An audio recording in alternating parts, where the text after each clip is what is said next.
few shows ago, we watched a video from a Muslim content creator who was telling us all about the dangers of corn and cornography. Obviously, talk about pornography. Now he's going to tell us all about the dangers of being, you might think the dangers of being LGBT. No. The dangers of being Lgtv. I mean, I agree. It's pretty dangerous to be an LG TV set, you know. It's not a great thing. The respond of God for being Lgtv. The respond of God. Is this channel serious? Is this like a real freaking channel? That's what I want to know. It can't be, right? This can't be a real channel. No. It is, though. Ancient Sodom and Gomorrah, the people of Lut, increased their wickedness and sexual immorality.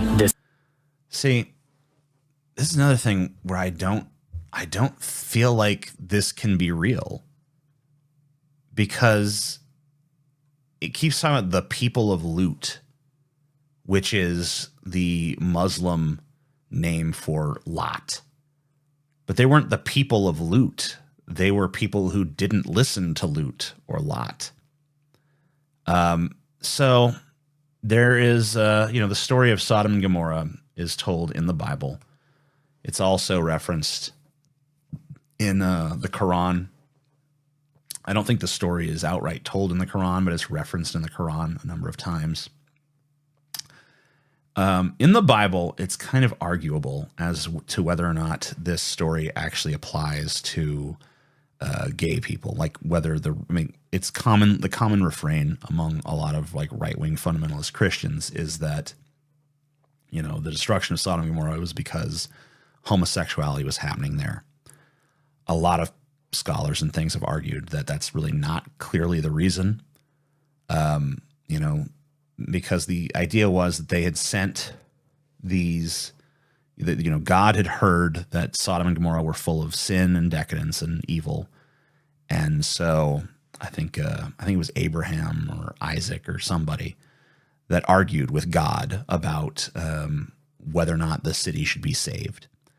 And he was like, well, if there's 100 righteous men, will you spare the city? And God's like, sure. Well, what if there's only 10? What if there's this? You know, he's basically negotiating with God about how many righteous men there had to be in the city for God to spare the city. And anyway, so God sends an envoy of 2 angels into the city to assess, whether or not this city should be destroyed or saved. And he sends in these angels. I don't know why God needed to send angels in the first place, by the way, because God is supposed to be all-knowing. Surely God already knows what's going on in the city. But I guess in this version of events, God didn't know, so he sends his angels to figure it out. And the angels shack up with the one righteous dude in the whole city, which is Lot, or Lut, Lut, or Lut in the Islamic version. We'll just use the word Lot, though, because that's what we're more familiar with. So the angels shack up with Lot, and so a mob of people who had seen the angels enter town were like, man, we got to those angels.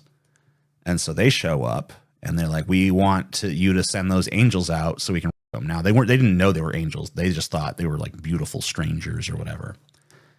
And, Lot was like, no, don't rape these strangers. They're my guests. You need to, my 2 virgin daughters instead. I'll send them out to be raped. And the mob is like, no, we want those strangers. And it was then that the strangers revealed themselves to be angels of the Lord. And then, they told Lot, get your family out of here. And we're going to destroy this whole city, or these 2 cities. And so Lot gathers his 2 daughters and his wife, and they're instructed, don't look back. His wife does look back and turns into a pillar of salt. Well, in the Christian version, she turns into a pillar of salt. In the Muslim version of the story, she actually just remains behind to be destroyed with the other sinners, I guess. So anyway, then Lot goes to the mountains where his two daughters falsely believe that that it wasn't just their city that was destroyed, but the entire world, and they're the three last people on Earth. And so they decide that for the sake of procreation, they must now get their father drunk and have sex with him. And so, they do that. And that's like this great Christian story about morality and stuff, right? The most righteous, the righteous people worthy of being saved are a guy that offers his daughters up to a rape mob and two daughters that rape their own father. So yeah, they're the good guys. On October 6th, the Deep Fat Fried live show and meetup is coming to Las Vegas, featuring TJ, Scotty, Paul's Ego, musical guest, The God Bombs. Get your tickets now, available in the description section down below. Be there or be dead.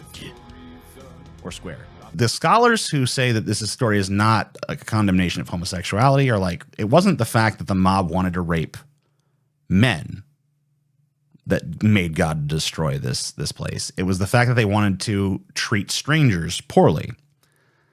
Like, why did Lot offer up his daughters over these guys that he just met? It's because there's a lot of fucking stuff in the Bible about being kind and charitable and generous to strangers and guests and things of that nature.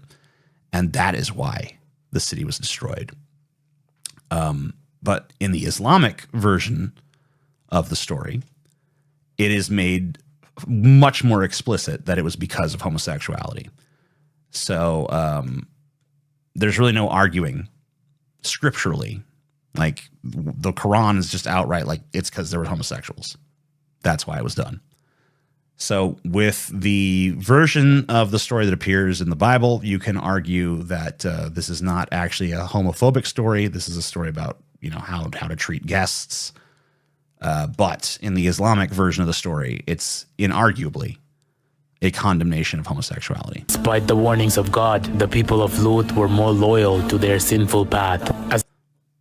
They're not the people of Lut. They're the people of Sodom and Gomorrah. Lut was the guy that they didn't listen to. So I don't think you actually know what you're talking about, but okay. As a consequence for their wickedness, God sent down justice, which led to their destruction. Oh, my people, let this be a lesson for us. Yeah, that's cool. That's like allowed on YouTube and stuff. I think that's really cool. I think it's really great that like you should just like be able to say that, gay people should be killed on YouTube and stuff. I think that's really very like positive and something that should be totally allowed on this platform and stuff. Oh wait, no, I'm sorry. I thought it was opposite day. No, that's horrible.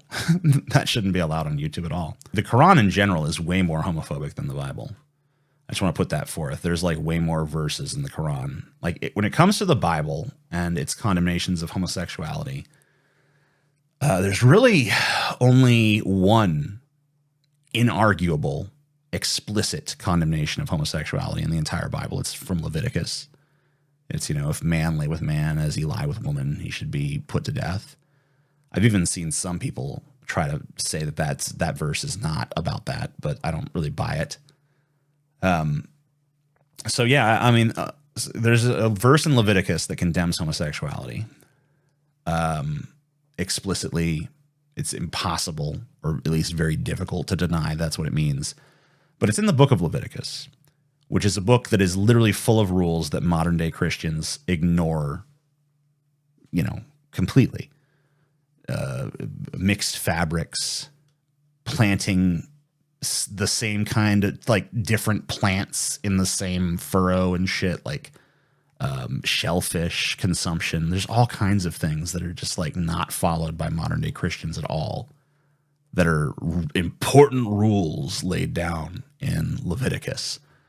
So this idea that the Bible is some anti-homosexual book doesn't really hold up.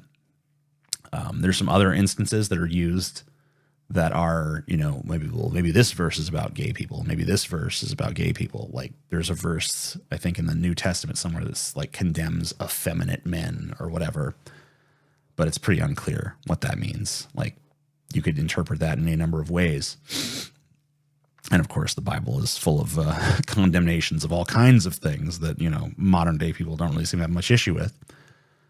But there's really not too much in the Bible that, like, it certainly doesn't seem to be like a huge priority of the Bible.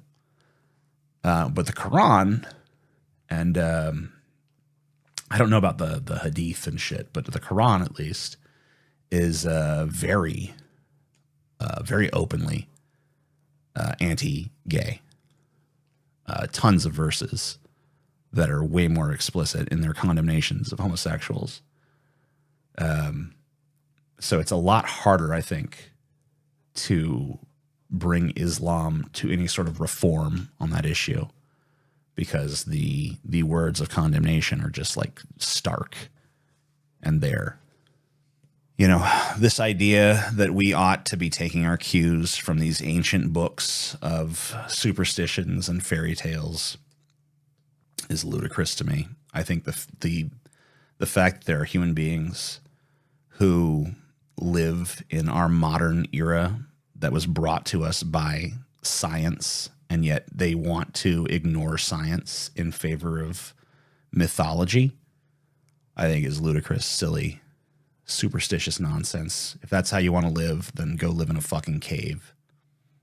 Put your knuckles firmly on the ground where they belong because you're a caveman. You know, I think that's what you deserve. I think you deserve a life of subsistence in a miserable, wet cave. I'll respect people, but I refuse to respect their beliefs. And I'll only respect people insofar as they've demonstrated they're worthy of my respect or anyone else's.